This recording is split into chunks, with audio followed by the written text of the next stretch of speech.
This podcast is brought to you by Craft Beer and Brewing Magazine for those that love to make and drink great beer. Learn more online or subscribe at beerandbrewing.com or find us on social media at Craft Beer Brew.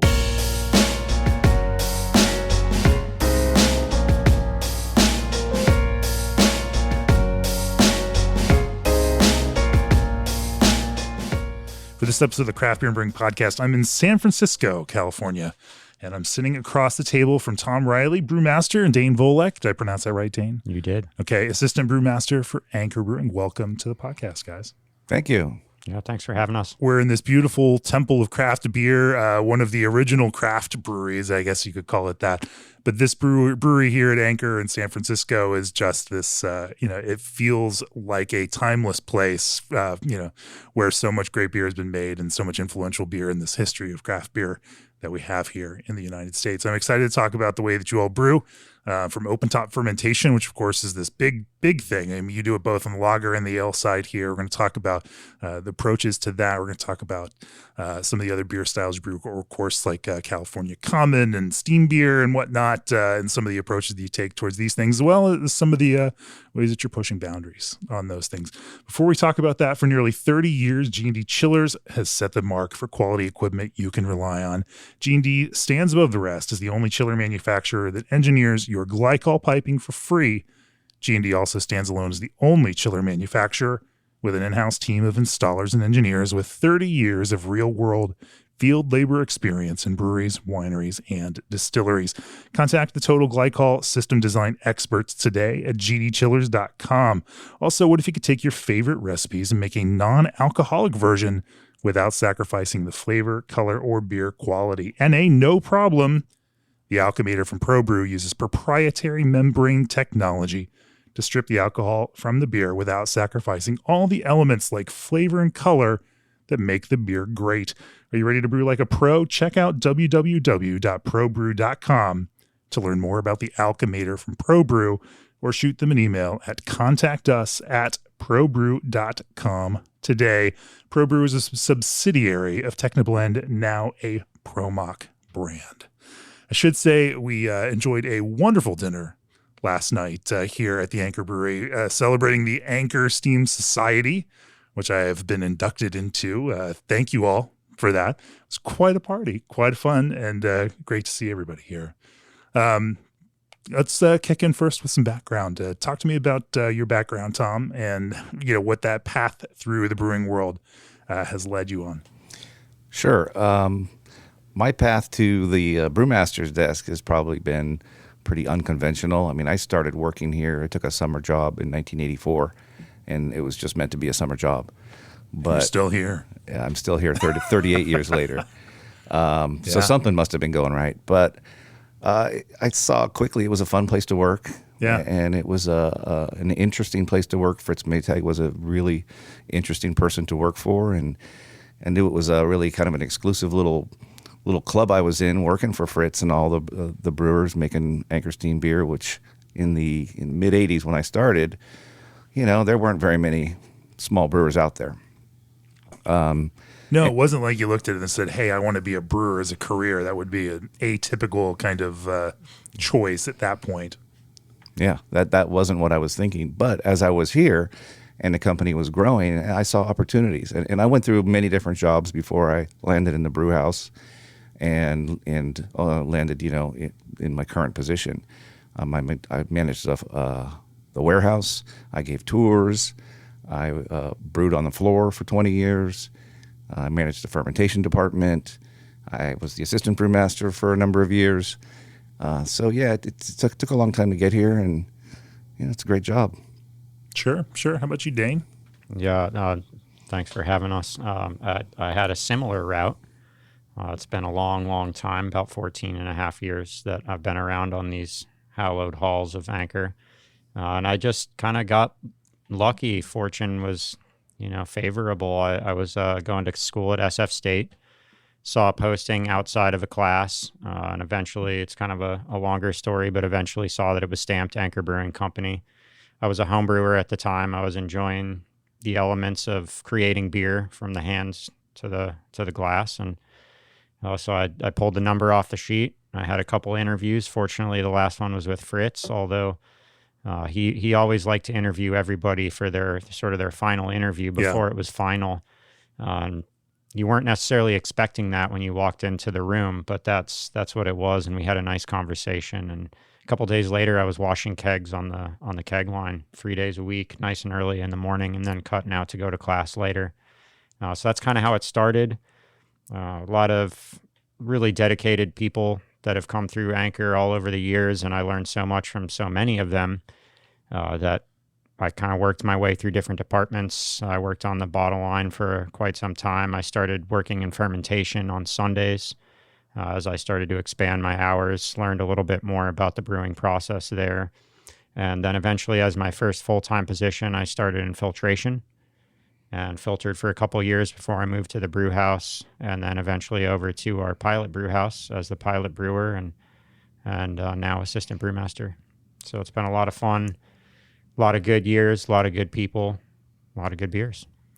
This is highly unusual in the world of brewing. It is. This is not a story that I hear very often. We realize that. Yeah. So what is it about Anchor where people come and people stay?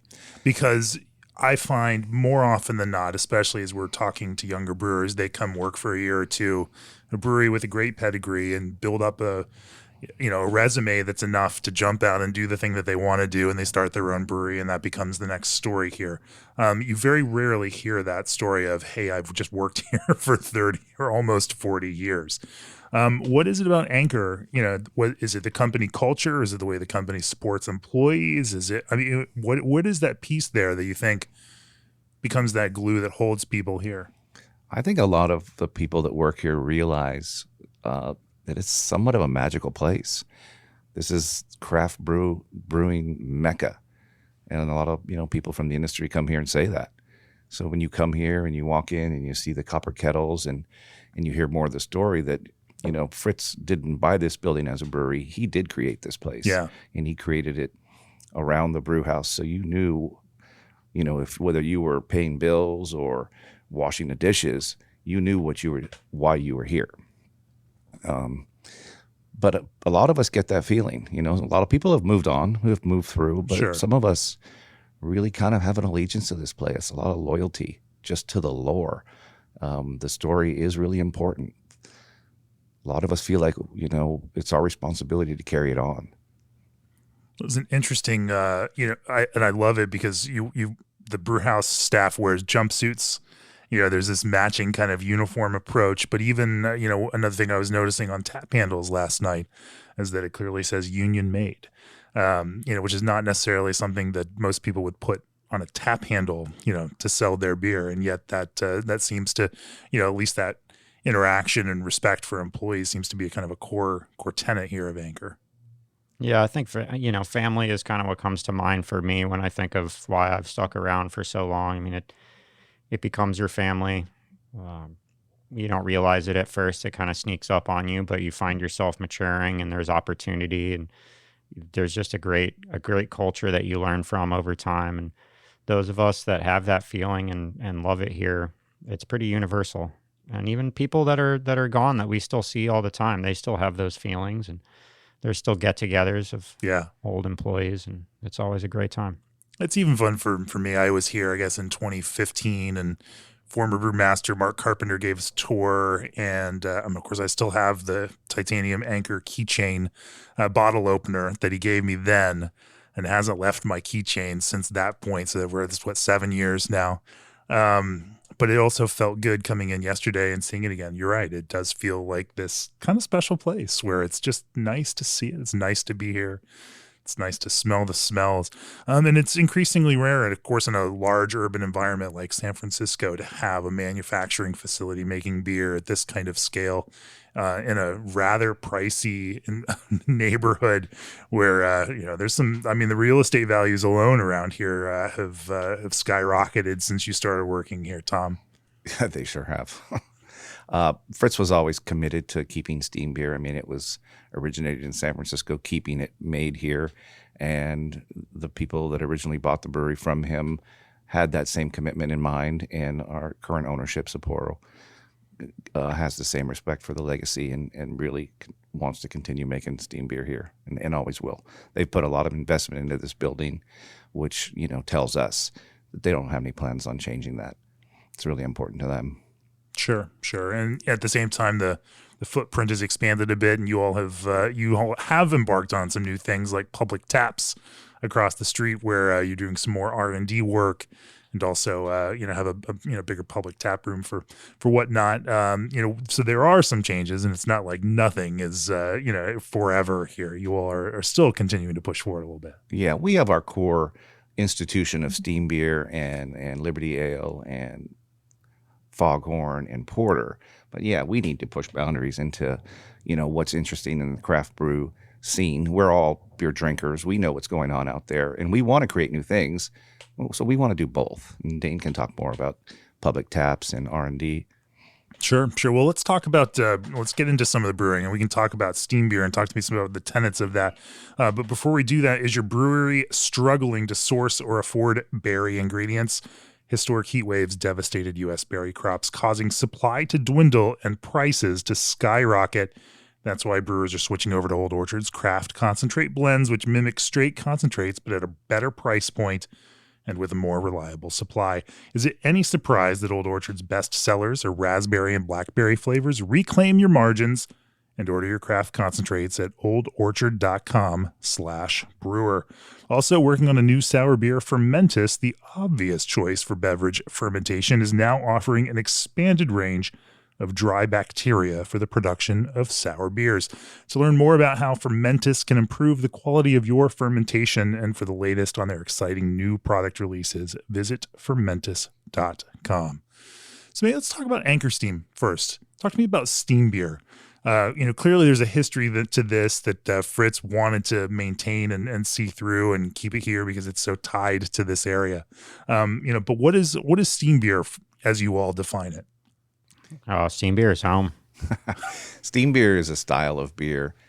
It's really a sub-style of lager that was originated basically out of necessity in the gold rush days in San Francisco. You had all these people coming to the West Coast. San Francisco was the hub, and basically they were going to shoot out and go look for gold and try to get rich. But there was also a city being established and growing here, and people were coming here to serve all those people. And brewers came, German brewers came, they wanted to make lager beer. They couldn't necessarily make lager beer in the traditional way, no ice, no refrigeration in the 1850s. But what San Francisco offered was a really cool, really consistent climate. And so what they did was they cooled off the wort in very shallow pans, supposedly on the roof or high up in buildings. And as the night air swept over these shallow vessels, giving off steam, the beer that was being made was called steam beer. It took on the nickname. And at that time, up until Prohibition, all the breweries in San Francisco were making beer in the similar way. And so they were all steam beer breweries. After Prohibition, when modern methods were available, Joe Krause, who owned the brewery at that time, was the only person to keep making steam beer in the traditional way. And nobody really knows why. Maybe he didn't have enough money for new equipment, but he's the one that kind of kept it alive at that point. And it almost died into the 60s. And what Fritz fell in love with when he came to the brewery that was just about to close was that they had held on to that traditional brewing method. They had old equipment, the beer was souring, it was infected, but they had preserved this little process, and that's what he really fell in love with, and that's what he wanted to carry on and improve and continue.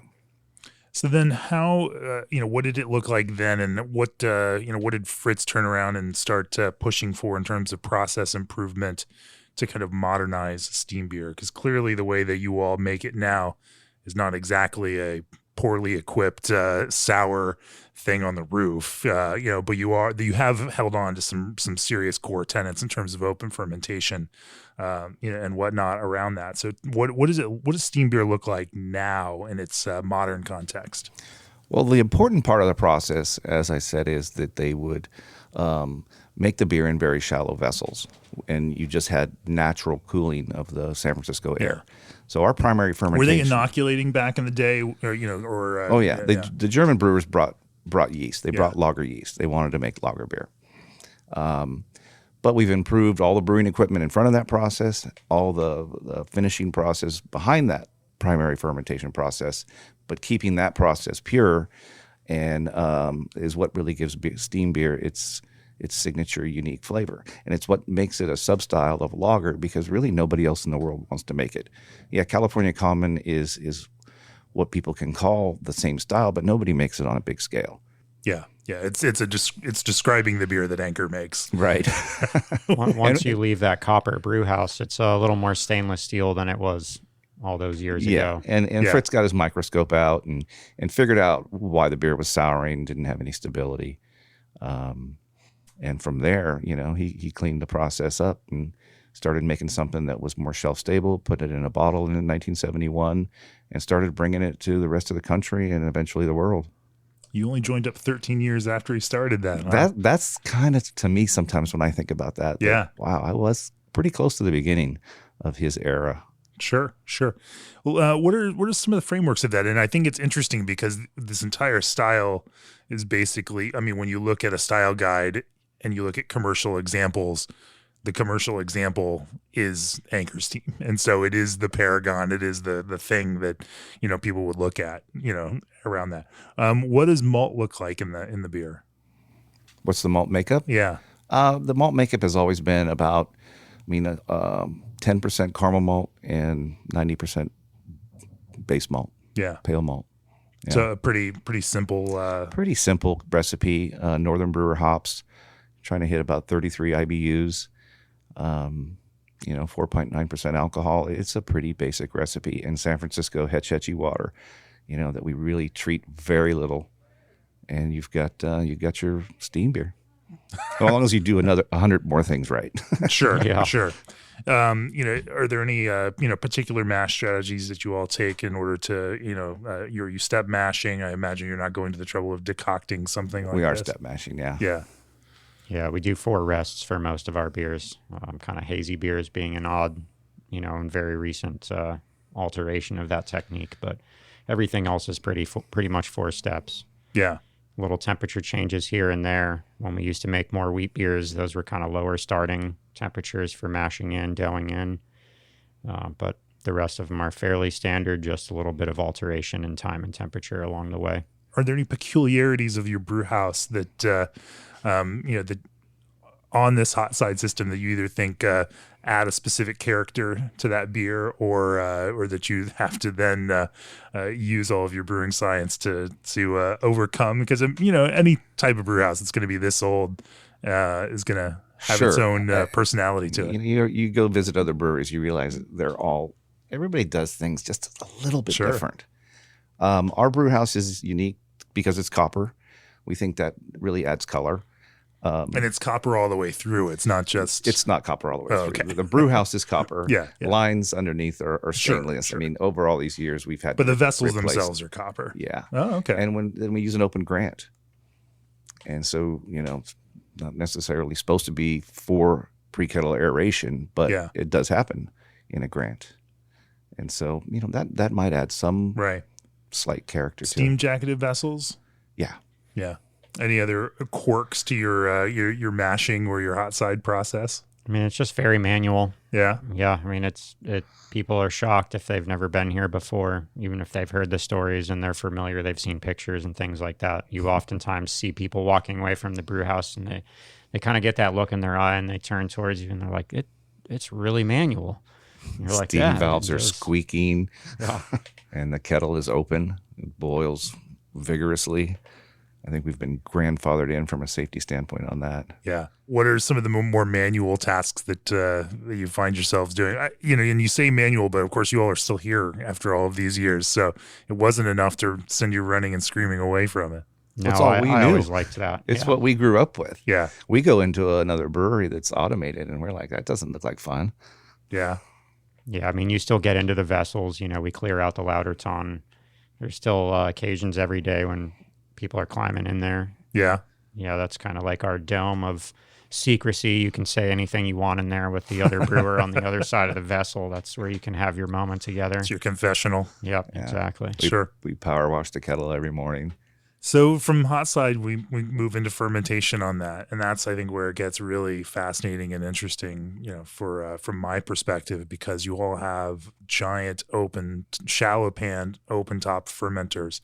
Walk me through that fermentation process then, and what that looks like. What's the sequence of events?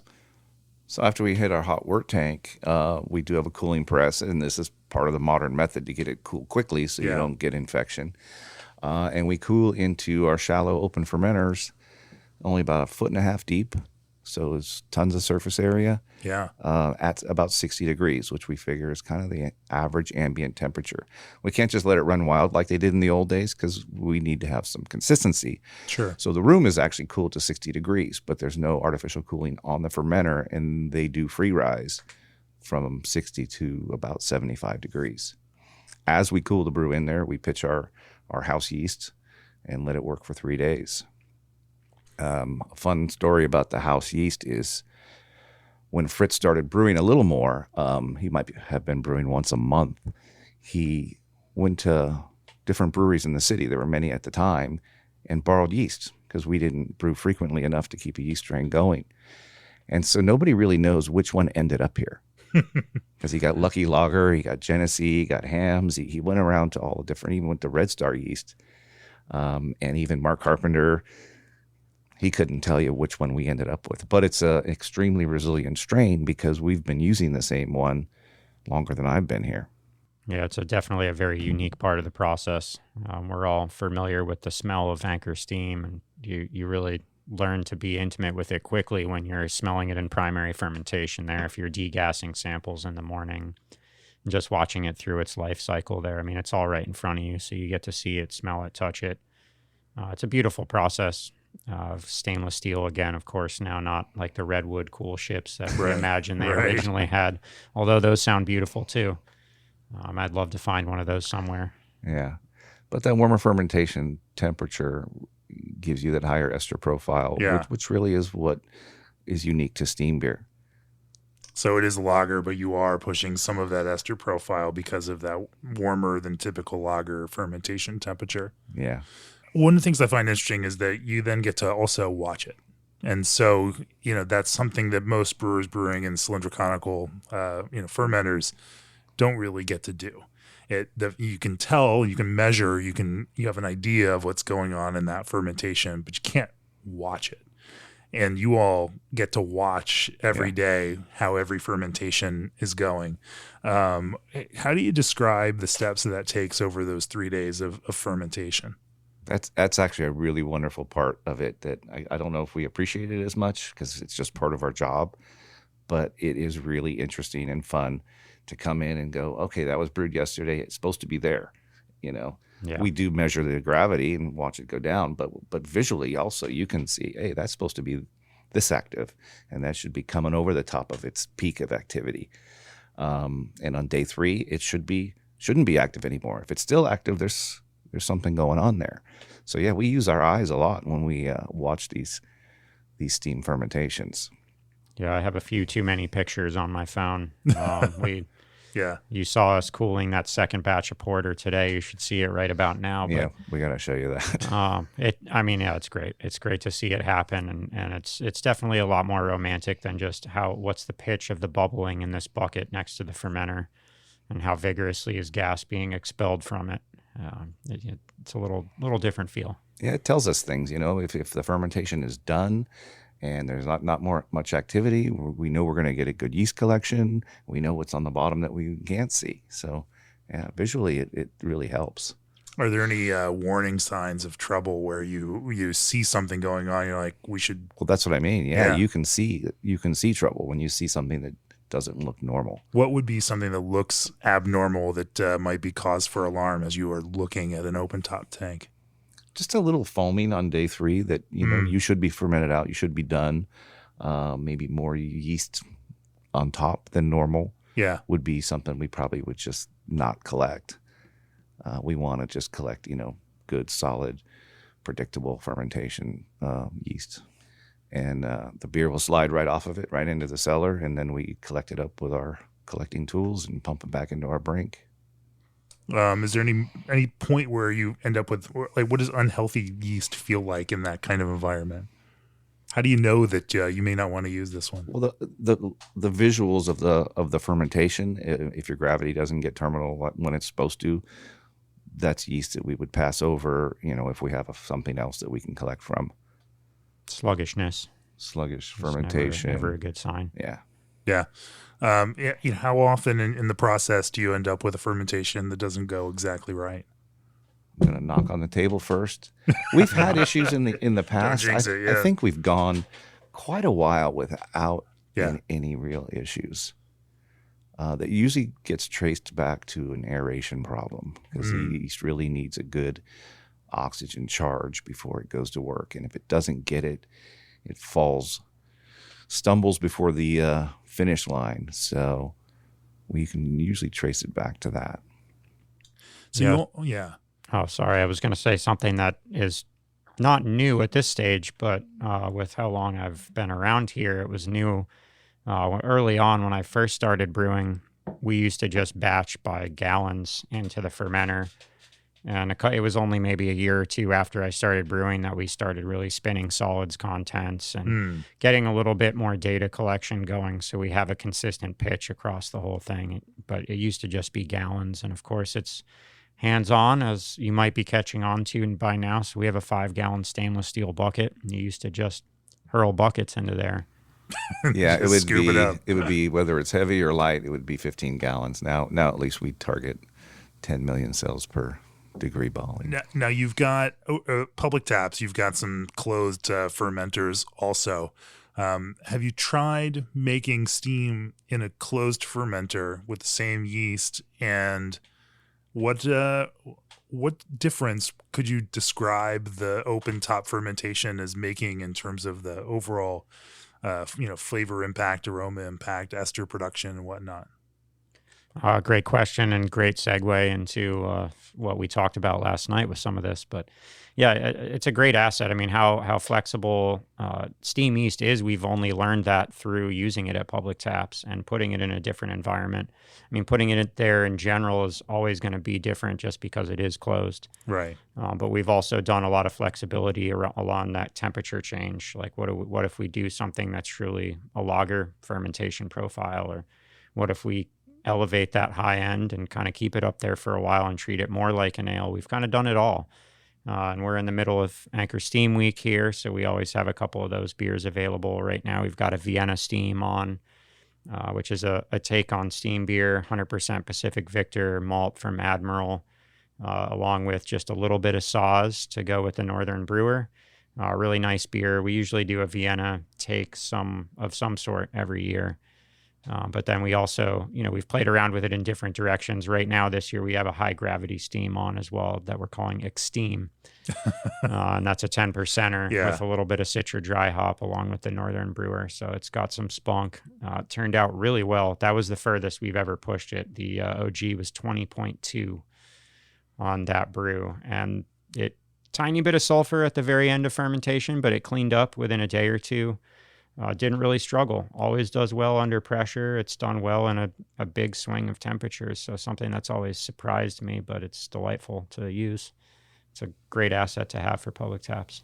Yeah, we've been surprised with the versatility of it when Dane experiments with it at P-Taps.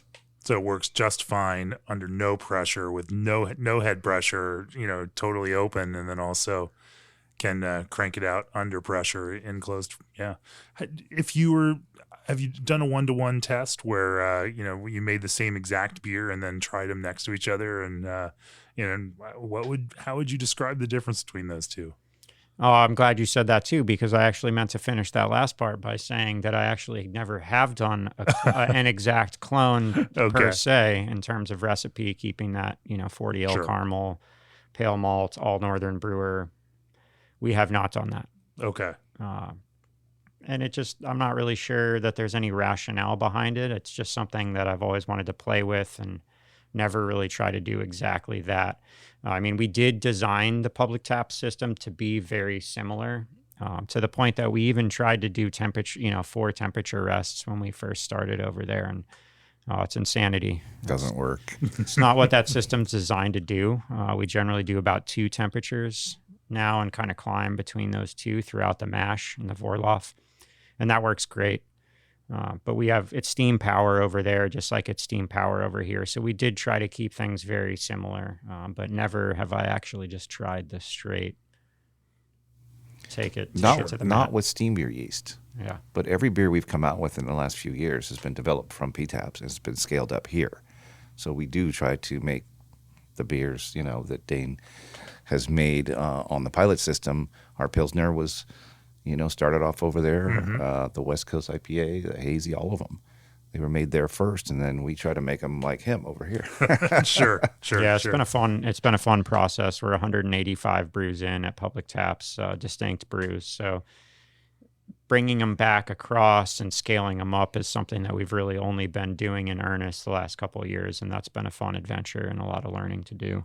Sure. You mentioned to me last night that you've been playing around with mixed fermentation strategies in terms of mixed open and closed fermentation. Talk to me about playing out between these two things, because that sounded fascinatingly weird to me. Yeah, I mean, this is something that I've observed in Tom over the years. He has this incredible ability to work problems out. And as we develop new beers and we're trying to go through that process of how are we going to make this work on this side of the street, as we like to say, because of course Public Taps is directly across Mariposa Street from the mothership here. But something that I really, really liked that I think was just brilliant on his part was this idea of, and it largely came from the hazy, but if a 5 brew set is what we're planning, we'll do 2 into the open ale fermenters, and we'll do 3 into the cylindroconicals. And it's fun. It creates a lot of opportunity is what we really like about it, because then, of course, we're throwing a lot of bio, if I dare say, or day 0, day 1 hops into the hazy, of course, to make that nice, juicy expression that we like and a little differentiation on that beer. But we're still able to ferment in the cylindroconicals, collect that yeast, because all the biomass of those hops we put into the open fermenter. And that allows us to get rid of that yeast, which at that point is almost as much yeast as it is hops, but then still get a nice clean collection off of the cylindroconical, and then they get blended together before going through our external dry hopping devices as a 5 brew set in that example.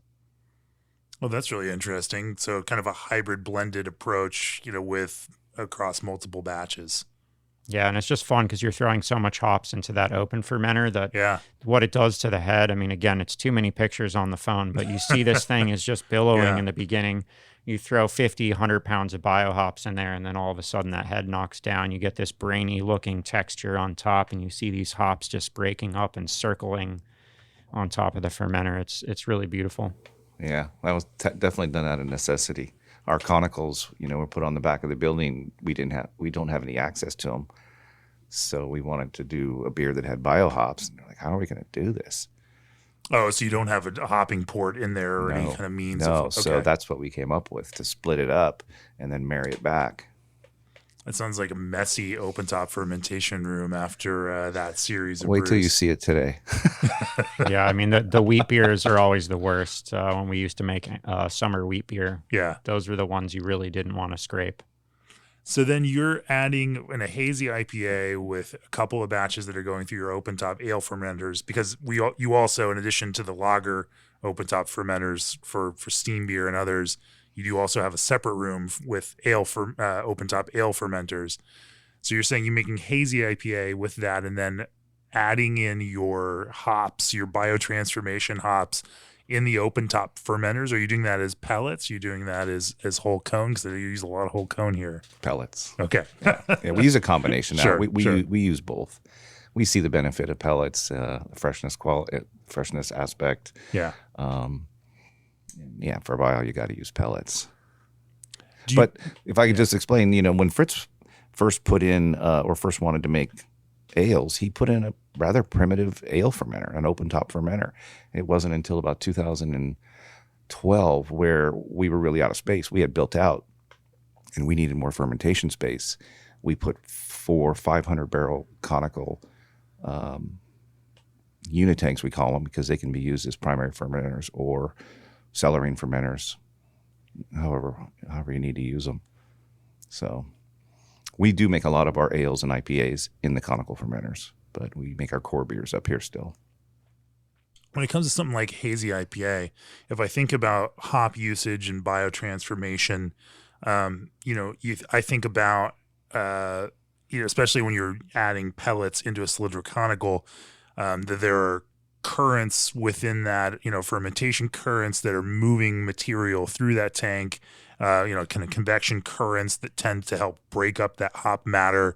And I think about you all throwing those into a shallow pan that's going to not have that same kind of convective current, maybe not, necessarily be able to, have that kind of movement through the tank where a natural kind of recirculative type of effect. Does that impact the way, the hop usage then within these kinds of open fermenters? There's more depth in the in the open top ale Okay. fermenters that Fritz put in. They are almost like a cube. So you do have some depth, and like Dane said, you can see them churning and moving. Yeah. Yeah, when you get into those fermenters to clear the yeast out at the end, I mean, it is really something else. It's a totally different beer than any other beer clearing out of there. But yeah, those of you that are probably familiar with our what we call the third floor, which is where the brew house is, if you do that circle around the building, you see the first room that you see is the lager room where we do California lager and steam and the shallow pans. So we have 4 fermenters in there. And each one of those is roughly scaled to a brew. So we put 4 brews into that room with 4 fermenters. Once you pass the hop room, which is just down the hall from there, then you approach the ale room. And we only have 2 fermenters in there, but each one is, because of that cube shape, we basically have it scaled to 2 brews. So we can do 4 into a room with 2 fermenters. So it does have that depth to allow for that type of activity. Cool. Let's talk about some of the other beer styles that Anchor brews. I definitely want to talk about Liberty Ale because it's such a important kind of pivotal beer in terms of the development of American IPA. And I think we would be remiss if we also didn't talk about Porter, especially because you've got some fermenting right now. Before we do that, with 20 years of innovation and experience, Brewmation specializes in electric, steam, and direct fire brew houses, complete cellar solutions, and automated controls for the craft brewing industry. From half-barrel to 30-barrel systems, Brewmation puts you in control to design a brewery that fits your needs and brewing style. Whether you're starting a new brewery, upgrading your cellar, or just need some parts to keep you up and running, Brewmation has you covered. Visit them at brewmation.com/CBBpod to get started. Also, as craft beer's most trusted point-of-sale system, Arrived is the mobile all-in-one solution you need to decrease service friction and increase guest satisfaction. With a full suite of craft-specific features, no contracts, and no monthly fees, Arrived provides the necessary tools to help your brewery grow. Go to arrived.com/CBB to set up a free customized demo. That's Arrived, ARRYVED.com/CBB. Remember, there is no I in Arrived. So let's talk about Liberty Ale for a second. Talk to me about the parameters of that beer. I mean, you all, in some senses, are shepherding this thing still through today that feels like a piece of history, while at the same time trying to deal with all sorts of changes that have happened over many, many decades. Even if you are thinking about maintaining the recipe or keeping it the same, the ingredients are very different these days. The malt that you're getting, the hops that you're getting. So to keep something the same, there's clearly a year-to-year change in order to maintain that kind of sameness to it. That is the brewer's job. Yeah. Talk to me about that. Talk to me about what you view as the beer itself. How do you define that beer itself? If it's roughly the recipe, but not exactly the recipe, how do you? It is exactly the recipe. Yeah. It's even more simple than steam beer. They have a name for it now: smash beer, single malt, single hop. Yeah. It's all base malt. It's all Cascade hop in the kettle and in the dry hop. So it's just a matter of keeping the alcohol, in line and the IBUs in line. And it's a pretty simple beer with a tremendous story behind it. Yeah. Yeah. You make it sound a lot easier than it is. It's elegant. It's the brewer's job. It's our job. But the story is, a lot of people don't know this. In fact, I didn't know it for a long time. In 1976, the beer came out in 1975, right? On the anniversary of Paul Revere's ride, April 18, 1975. And sometimes I try to think what Fritz was thinking. So Fritz started getting steam beer ironed out. Porter was the second beer he made. He was excited as hell to have this little brewery. What am I going to do next, right? I got a brewery. I can make anything I want. He had been through Europe. He got interested in, different styles. Well, in 1976, every corporation, company in the world was about to celebrate the bicentennial. He wanted to celebrate the bicentennial too, but he wanted to get a jump out in front of everybody. So he didn't celebrate July 4th, 1976. He celebrated Paul Revere's ride in 1975. Uh-huh. And he names it the beer Liberty Ale. What are the parameters of this beer? Now, we looking back at it, of course, as he created it, you couldn't have thought that, hey, this might set off an entire wave of India style pale ale in America, or kind of prefigure IPA becoming a dominant craft style within America. Yeah, it's just, he wanted to make a dry hop pale ale, and we know it all launched the revolution. When I first tasted that beer, I thought it was the most intense thing I'd ever tasted. It was a mouthful of flowers and stuff like that. Yeah, it's such a nice, elegant view on, the hop that we all know and love so well. About 5.9% alcohol. These days we're shooting for around 50 to 55 IBUs. I think that is one thing that, as true as we've stayed to the recipe, we have ratcheted up the IBUs a little bit over time, I would say. Well, we upped the dry hops just a hair for more impact. Like I said, it was the most aggressive beer I had tasted back then. But as all these other beers become more aggressive, then it tastes less aggressive. So you want to try to give that little punch. So we've increased the dry hops, which really don't increase the IBUs much. Just a little, though. The hops themselves, though, are not exactly the same. Might be the same variety, but of course, kilning temperatures have changed over the years. Picking windows, growers have gotten smarter about that. Of course, there's more and more, differing terroir across all of these ranges, and a Cascade, as we now know, grown in Oregon may differ greatly from a Cascade grown in differing parts of the Yakima Valley itself.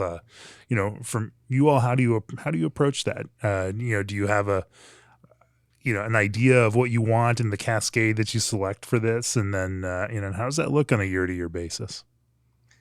Well, we don't go to selection very often. Yeah. We do rely on our growers to give us consistent hops.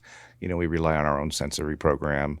If we're tasting something that it's not in line with what we think it should be, we can make an adjustment. But I think the beer has stayed within a pretty tight parameter line. Mm-hmm. Our QA department does fantastic work on all of our beers. We're checking 10 different parameters on every beer. IBU's got to be within, a few percent, right? Just like ABV and everything else. AEOE, all of them, Yeah. Well, that seems like a very simple approach to a simple beer. Yeah, there's still nothing simple about it. 100 things can go wrong. But it's generally pretty smooth. Are there riffs on that you all have taken lately, where you are trying to build on that Liberty idea and take it in some different directions? We haven't lately. We did the double Liberty Ale where we double dry hopped it. That was kind of crazy. I don't know if we did any other variations. We came out with a West Coast IPA this year, which the brewers, all of the brew team really wanted to make a true West Coast, and we're real happy with that. Yeah, Cascade plays a role in IPAs. It's a hop that we love and know, and it has its place for us and something that we enjoy using. So it definitely impacts the way we think about certain IPAs, and we enjoy using it in the dry hop for a lot of things. It's a hometown hero for us. Yeah, it plays a supporting role in our West Coast IPA. We had a couple of other hops we feature in there that kind of want to speak a little louder, but Let's talk about that in a sec. Let's talk about Anchor Porter though first. That's another one. Yesterday as we were walking around, I could just see you, Dane, as you were talking about Anchor Porter. That making that beer itself gets you excited and brings some warm and fuzzy feelings around. Talk to me about the kind of baseline of that beer, and of course, porter as a style is not what it used to be in America. Certainly a smaller kind of commercial beer style overall than it may have once have been for American craft. But it's something that's very important to Anchor. How do you all define that porter, as you all make it, and make put an Anchor spin on it? Well, I like, as Tom was kind of saying earlier, thinking about Fritz expanding the portfolio and thinking about what's next and keeping that hunger alive of, what do I want to keep stimulating myself with? What do I want to start bringing to the people that maybe is new to them or it's been too long? And porter it's a great kind of beer. It's a beer that I love to drink myself, one of my favorites in the portfolio, and something that's always fun to open people's minds up with if they haven't had it before. But I think porter is kind of a natural extension from steam. There is a heavy dose of 40L caramel in there, so that's part of the backbone. It has that similarity to steam. It's also a croissant beer. Liberty Ale that we were just talking about, we bung that beer in the cellar, so it's not croissant, but steam is always croissant. Another important part of what makes that beer what it is. And porter shares that element as well, but then of course we stack some chocolate malt on that, some black malt on that as well, to bring those roastier characters. But I think Fritz did an incredible job with the recipe, at just over 5 alcohol, 5.6 as the target. It's a really drinkable beer. It's dry, but it still has those caramely notes. It's got those refreshing kind of coffee and espresso and chocolate notes. But everything's in good balance, and it's all rounded out with Northern Brewer, again, similar to tying it back to steam. So it feels like a natural growth off of steam to me. It also open fermented, of course, in the ale room. So there's a lot of ties there, and I don't know where we'd be without it. I'd be less happy, I know that. Yeah, and I think Dave told this story yesterday, but when Fritz took over, the two beers that was being offered by Anchor Brewing were Anchor Steam Beer and Anchor Steam Dark, which they just put a dose of caramel coloring in. And so that's why Fritz developed porter first, because he wanted to have a dark beer from Anchor Brewing Company, but it wasn't going to be a doctored steam beer. It was going to be a true English-style porter, all malt. Right. Are there any particular malts that you find give it, the Anchor Porter character? I'm a big fan of chocolate malts. I think chocolate is a really fun malt to play around with, and it does have a good range on it, of course. So yeah. You can play with different elements of that. But I think that's my preferred malt in porter that really brings the character that I love most about it. How do you balance all of the, that kind of hop bitterness with that chocolate character, and avoid the kind of acrid or ashy or, less pleasant elements that can come with that, especially in a beer that's this, that light and doesn't have a lot of sweetness left in it to help offset that? Yeah, I guess it's a balance to get that bittersweet chocolate note without having it being acrid. And again, it would go back to our sensory. If we saw a problem, we would, make some adjustments in our malt bill to correct it. Because it does have a really good balance between bittersweet chocolate, the caramel, and just a little bit of black malt for almost like that little burnt pizza bubble that you enjoyed, Sure. Yeah, I love making those kinds of beers, but of course, as brewers, we know it's not your everyday brew. They're not the biggest sellers. That's the issue. Right. People tell you they love them. It's like, well, okay, go on. Oh, and we're in the middle of Christmas sale season, so you were saying how last night I was just really excited about the smells of porter in the air, and you get used to the smells around the brewery after a few days. So Monday, usually, you can smell it. Tuesday, it's still there. By Wednesday, it's a little bit more subdued. And, we're in the middle of Christmas sale season, so we have been making a lot of darker beer. And so we're kind of used to that, but then we also have that spice character that's in the air along with that. So it was nice to have porter dark and and mysterious and delicious without the spice. So that was kind of a nice way to round things out last night. Yeah, it smells like a bakery when we're making porter. Yeah. Yeah.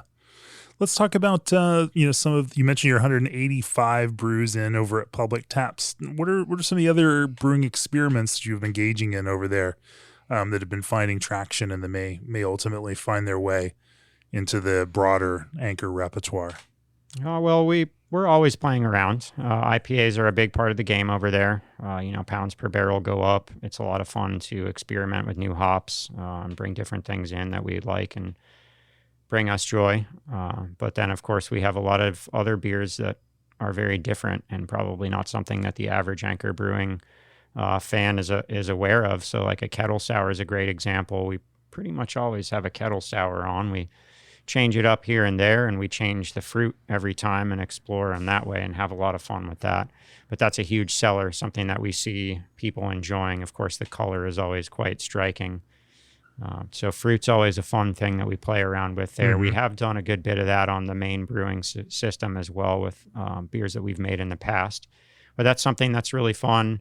We've got some barrels over there, so we have a pretty interesting barrel-aged steam beer on right now, Imperial steam beer that was in barrels for years and years, almost 5.5 years. 5.5 years? Yeah, just some wild stuff that we have around there. So we like to push the envelope. I mean, we use different ingredients. We've thrown tea into beer before, different flowers, spices. Christmas Hill is always a good place to experiment with spices, but we try to do other things as well that we don't get to do in the main brew house all the time. But also just, the IPA game is always fun. We've done cold IPAs, we've done hot IPAs, we've done it all. So always fun. 5 years in a barrel. How do you do that, and how do you get a beer that can be drunk after that? Oh, well, good question. They're not all that way, I'm sure. We have quite a stash over there. We've had a little bit of this, a little bit of that we've added to the collection over the years. Something that we're excited to do a little bit more of and start working through some of that stock. But that was just kind of a lucky find. It was unusual beer. Its roots were completely unintentional, and through that was kind of the way. But we found something. I mean, we've passed during whether it's SF Beer Week or Steam Week, we've had various events at Public Taps, and one that's always been a popular one is single barrel tastings. So we know people enjoy that. So it's fun to mess around with those. But I love making dark beers too. I mean, dark lagers, so I try to squeeze those in there. Vienna lagers. Mm-hmm. Up the color on some things. His batting percentage is really good. There's been 3 brews maybe out of that 158 that we were like, Yeah, somehow it's worked out. Sure. If you bring the passion, oftentimes it pays off. When you're pushing, your steam yeast into higher imperial realms, are there any other concerns that then pop up in terms of yeast health or helping it get there? How do you massage that up into these upper registers? I haven't really struggled at all. I mean, we've done some box with steam beer that have gotten, or with steam yeast that have gotten up there across the street. We've kind of chased it in that 7 to 8% range a handful of occasions, and I didn't really notice much. Just a little bit of sulfur at the very end of fermentation, but that usually blows off. And steam yeast is really good at cleaning the beer up as long as you give it the time that it needs. That hotter profile can sometimes throw a little bit of off flavors that you might be unaccustomed to, especially if you're not used to dealing with that kind of yeast and that kind of fermentation profile. But usually it cleans up great. And, this Extreme that we have on right now was really pushing the envelope. I think we were all a little bit nervous about it. It went higher than we were even intending it to. Yeah, we were shooting for 9 and we got to 10. So, what was the most fascinating thing that you've learned over the last 6 months in brewing? Some of these experimental beers, something that you may not have expected, but that you discovered through that process of brewing it. Well, I mean, it's something that I always enjoy about brewing is it has that Zen element of repetition. But every repetition that you go through is an opportunity to improve on something or learn something. And it gets less and less over the days and years and what have you. But one of my favorite things about brewing is finding that moment when you do learn something, you have a realization that, oh, I could do this way, I could do this that way. And that's what's fun about playing with a yeast like that, that is versatile, that we've had a lot of success with, is still learning from it, still pushing the envelope, seeing where you can go with it. Yeah. Yeah, and your ale yeast has been stretched over there in every direction also. Yeah, we haven't talked too much about that, but same story, Yeah, it's the same thing. Sure. Well, let's pull back a little bit and look at it from the big picture. You guys both have long careers here at Anchor, solo careers here at Anchor, and have a lot of years in making these beers.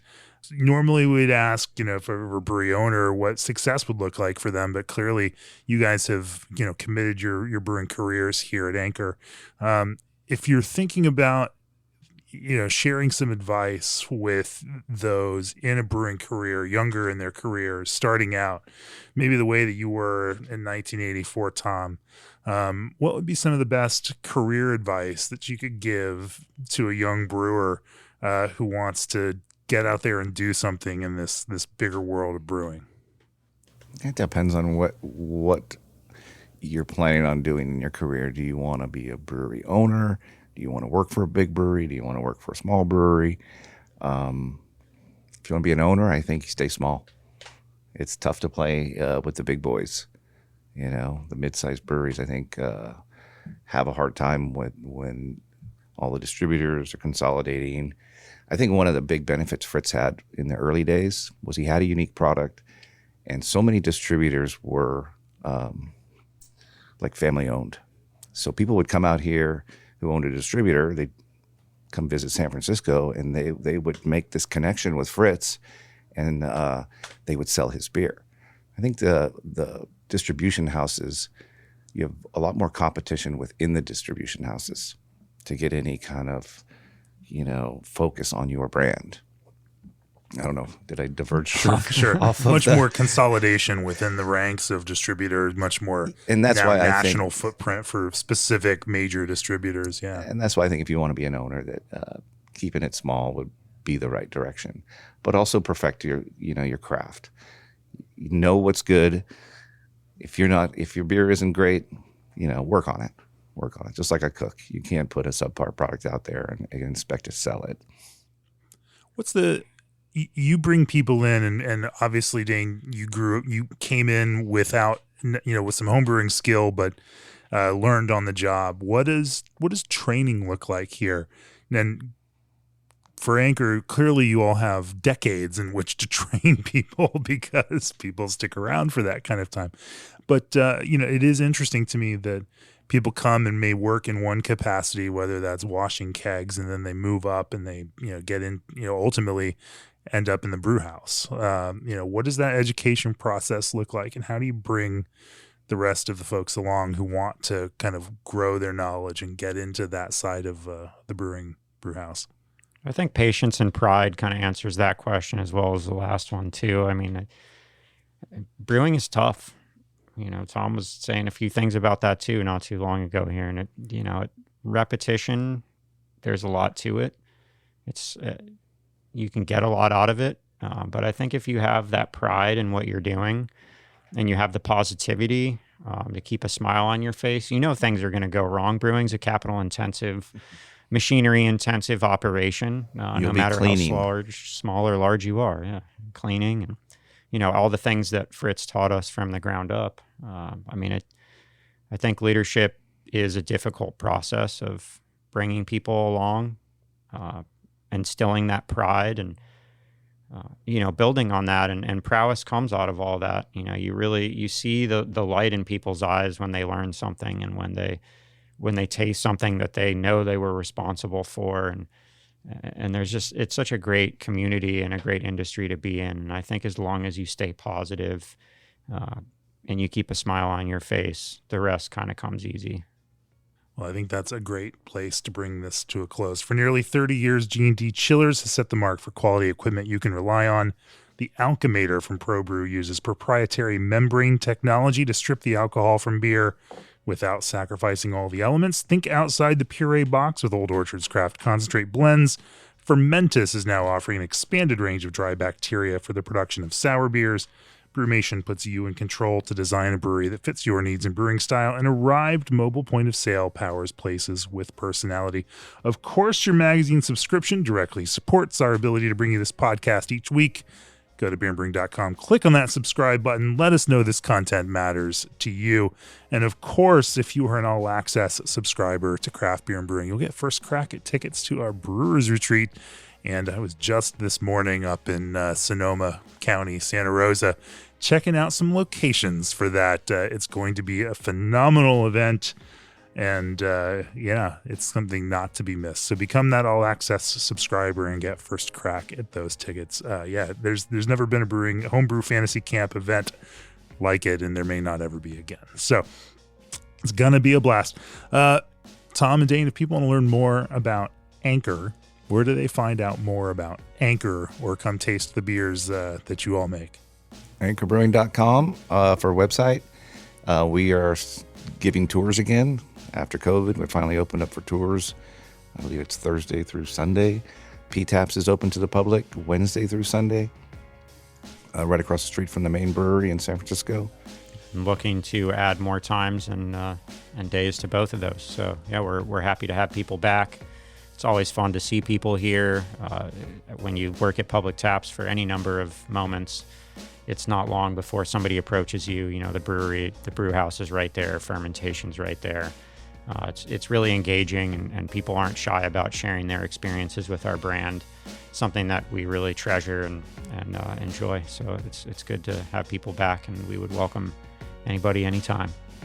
I think about the Anchor brand every time I open a beer, and every time I have to pull open my keychain and get that little titanium bottle opener off, out there it's the best thing ever. It really is, like, literally the best bottle opener that's ever been made in the history of bottle openers. You know, the joke about that bottle opener when it came out was that it's going to outlive all of us. Yeah. I think that's great. Definitely true. That thing has never met wax on a bottle that it could not take out. And Dave was telling me some stories about that, about how when Fritz we should make it out of titanium, just all of the back and forth to try to figure out how to actually make that out of titanium, and how many dyes they ruined trying to stamp it before they found out how late. Anyway, beautiful, beautiful things. Really appreciate you all talking to me about brewing today. And it's, of course, always fun to be here at the Anchor Brewery and this kind of soaked in the history of beer in America right here. Thanks for joining me. Cheers. Yeah, thanks for coming in, Jamie. Yeah, cheers to everybody out there listening.